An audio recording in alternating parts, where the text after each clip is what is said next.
உங்களுக்கு அந்த பயான்ல சொல்லப்பட்டு இருக்கின்றது. எந்த அளவுக்கு என்று சொன்னால் ரசூலுல்லாஹி ஸல்லல்லாஹு அலைஹி வஸல்லம் அவர்கள் சொல்லுகின்றார்கள், ஒரு மூமினான மனிதர் இந்த உலகத்திலே அமல்கள் செய்கின்றார், நல்ல அமல்களை செய்து வருகின்றார்.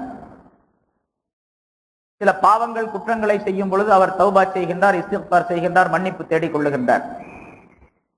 அவருக்கு கடைசி காலம் வந்து விடுகின்றது, மௌத்தாகக்கூடிய நேரம் வந்து விடுகின்றது. அப்பொழுதும் அவருக்கு கொஞ்சம் பாவம் இருக்கின்றது, இன்னும் கொஞ்சம் பாவங்கள் இருக்கின்றன. அந்த பாவங்களும் மன்னிக்கப்பட்டால் அவர் அல்லாஹ் தஆலாவுடைய அருளை பெறக்கூடியவராக, சொர்க்கத்திற்குரியவராக ஆகிவிடுவார். கடைசி போகக்கூடிய தருணத்தில் இருக்கிறார். அந்த நேரத்தில் அல்லாஹ் தஆலா மூமினான மனிதருக்கு சக்ராத்துடைய நிலையை, கஷ்டத்தை அதிகமாக கொடுப்பான், நோய் நொடிகளை அதிகமாக கொடுப்பான். அதனால ரொம்ப கஷ்டப்பட்டுக்கிட்டு இருப்பார். சில மனிதர்கள் நம்ம பார்க்கணும், கடைசி நேரத்துல நோயில விழுந்து ரொம்ப கஷ்டப்பட்டுக்கிட்டு இருப்பாங்க, வியாதினால ஆஸ்பத்திரியில கொண்டு போய் போட்டு அறுத்து கிறுத்து எல்லாம் பண்ணி கடைசியில மௌத்தா போயிடுவாரு. கரெக்டா மௌத்தா போற மனுஷனை போட்டு ஏன் இப்படி போட்டு அறுத்து துன்புறுத்தணும், என்ன பண்ணா, எவ்வளவு மருந்தெல்லாம் கொடுத்தோம், எவ்வளவு சிகிச்சைகள்லாம் செய்தோம், கஷ்டப்படுத்தணும், அங்க தூக்கி இங்க தூக்கி எவ்வளவு கஷ்டம் என்று பேசிக்கொள்கிறோம். நம்மளும் பேசிக்கிறோம், பார்த்துக்கிறேன், நம்ம பார்த்து. இது அவருக்கு அந்த அவருடைய பாவங்கள் போக்கப்படுவதற்காக வேண்டி உள்ள அல்லாஹ்வுடைய ஏற்பாடு.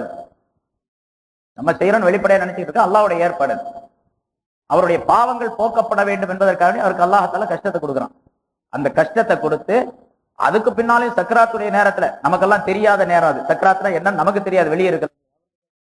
இப்ப அந்த மாதிரி கஷ்டத்தை கொடுத்து கடைசியில ரூஹையும் கடினமாக ரூஹ வாங்கி அவருடைய பாவங்களை எல்லாம் அல்லாஹ் தஆலா அவர் மௌத்துக்கு முன்னால ரூஹ் போறதுமா பாவங்களே முடிச்சு போடுறான்.